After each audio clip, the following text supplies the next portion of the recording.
Sometimes in life, success depends on having that slight edge over the competition. But few people realize gaining that edge is often a simple matter of knowing what to look for and occasionally tricking the human brain. For some surprisingly effective negotiation techniques to the secret behind winning rock, paper, scissors, here are some simple psychological tricks you can use to your advantage.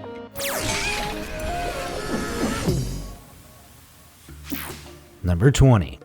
The flinch.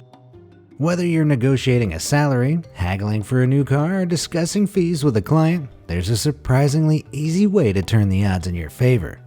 It's a little thing known as the flinch. The flinch can be any small but noticeable movement, like a slight wince, a sigh, a raised eyebrow, or an eye roll. It doesn't matter how you do it, as long as you subtly express dissatisfaction. The flinch often causes people to reconsider their initial offer to something more generous, either out of desperation to guarantee the transaction, or just to appear polite. Always flinch visibly at the first and even the second offer you receive, and you'll find yourself coming out on top. Of course, a hard-as-nails business person might offer more resistance, but for a lot of people, this simple trick will work wonders.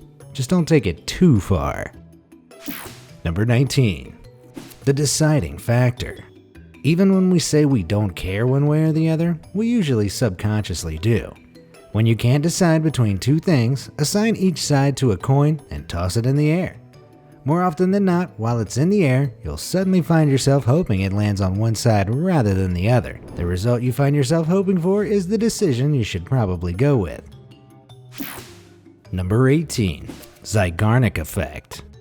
Have you ever had the same lyrics or melody from a song stuck on repeat inside your head? This phenomenon can quickly become infuriating due to the Zeigarnik effect. This psychological term denotes how humans recall unfinished tasks more strongly than completed ones. In this context, if you only hear part of a catchy song, there's a chance your brain will remind you of it until you're able to listen to it to completion. So if you sing or listen to the end of the song, hopefully you'll be freed from that pesky earworm. Number 17. Navigate a crowd.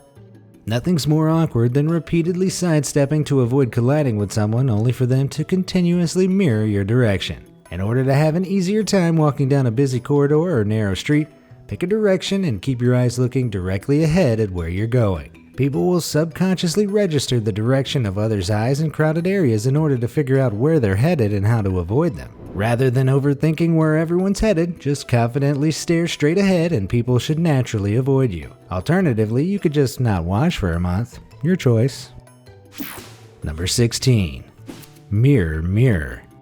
When you're trying to land a job offer, or even just trying to make new friends, the last thing you want to do is come across as dishonest or disinterested. An easy way to avoid this is by subtly mimicking some of the movements of the person you're talking to. Things like smiling when they smile, folding your arms when they do, or even sipping your drink at the same time can make you seem friendlier and more trustworthy. On a primal level, mirroring people's actions suggests to them that you're both inherently similar, which is a good foundation for a relationship. Be warned though, too closely mirroring them can come across as creepy, so don't let every encounter turn into a game of Simon Says.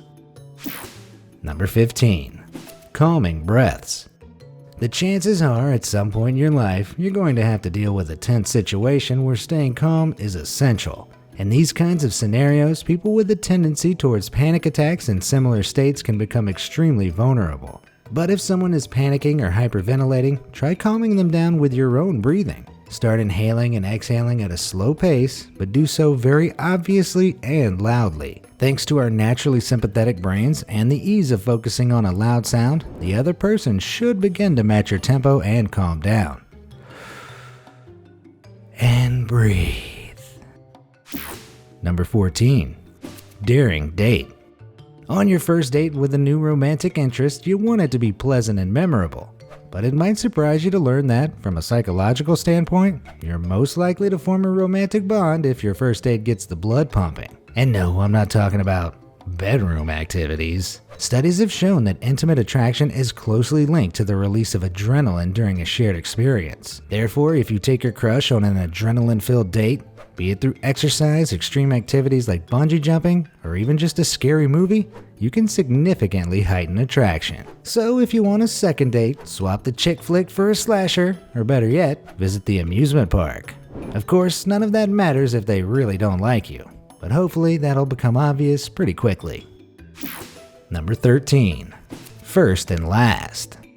If you have a job interview, an audition, or are even going speed dating, you can instantly make yourself memorable by avoiding being in the middle of the running order. Thanks to something called the serial position effect, people tend to distinctly remember the first and last candidates above the rest. Bizarrely, this sometimes even occurs regardless of how stellar the middle person was. So if you're looking for success, aim to be either the first in line or the last of the day. Number 12. All in a name. When meeting someone for the first time, be sure to catch their name, then use it in conversation when talking to them. It may take them by surprise, but in a good way. People tend to respect new acquaintances more when they use their names, as it naturally creates a sense of familiarity and trust. So if you're someone who's self-diagnosed as bad with names, it might be time to change if you want to be instantly likable. Number 11. Chew it over. If you're ever feeling stressed out or nervous, chew a stick of gum.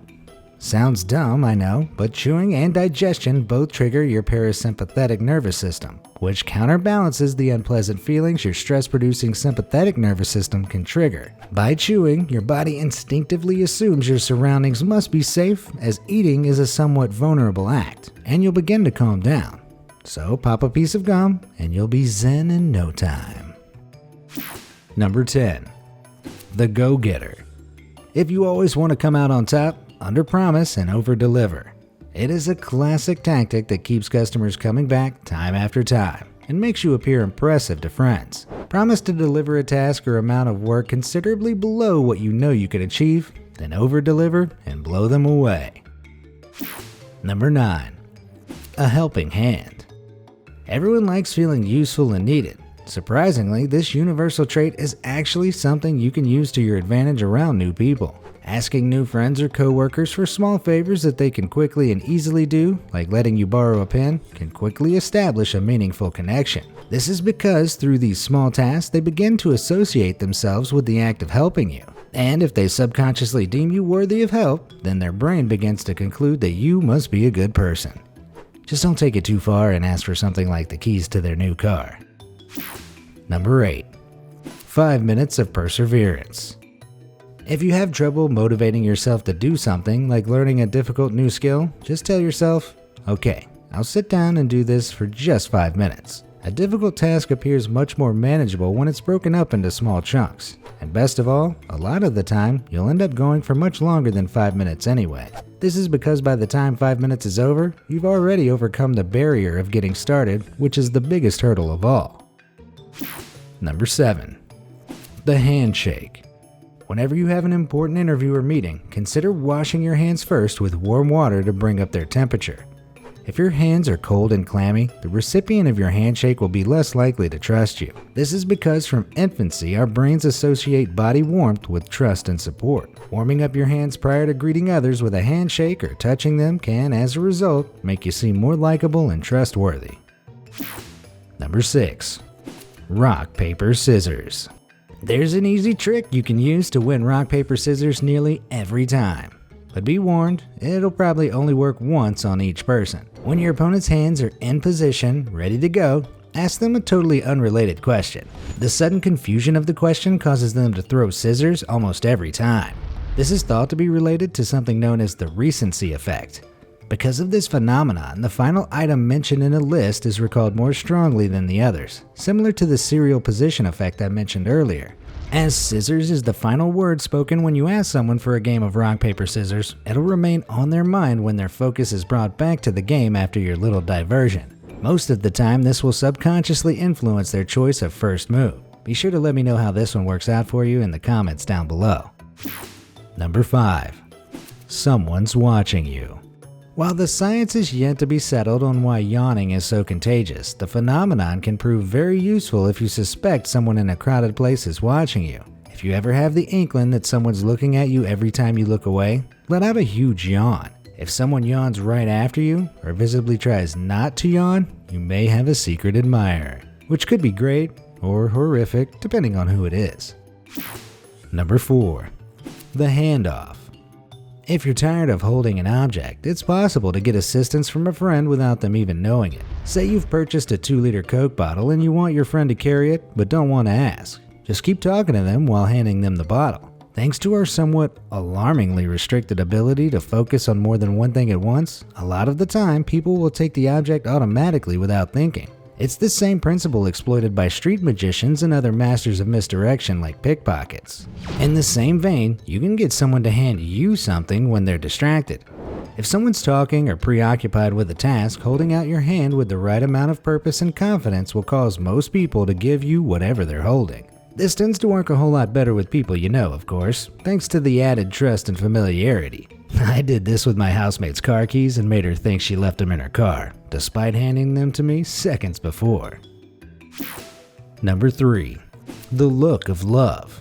In a social group, figuring out who trusts and respects who is always an advantage, and there's a simple psychological trick to figure this stuff out. When something funny is said, check who everyone's looking at. Humans will instinctively glance at whoever they feel the closest connection with in the group whenever they laugh, as we base our own reactions off of those we respect. This simple trick can illuminate the group's social hierarchy and confirm that, yep, everyone hates Karen.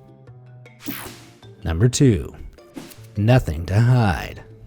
When someone accuses you of something, it's a normal response to hold up your hands, palms out, as if to say, "It wasn't me." But this tactic can be employed to great effect in business. Using open gestures like open arms, open palms, and a direct, confident gaze makes you appear more confident, charismatic, and trustworthy. Steve Jobs knew this better than anyone, and Apple may indeed owe a fair share of its success to the trust his open gestures instantly established. Number 1. Shoe business. If you're ever stuck standing on a quiet train near someone you really wish would go away, try this bizarre yet effective trick. All you need to do is very intently stare at their shoes. If you keep it up, they'll likely become confused, then self-conscious, and finally, a little freaked out. With all these uncomfortable feelings coming directly from you, they'll hopefully leave you alone. But a word to the wise, it's only a good idea to try this one out on strangers, and not your coworkers. Nobody wants to be known as that weird shoe guy. Do you have any nifty psychological tricks of your own? Let me know in the comments section below. Thanks for watching.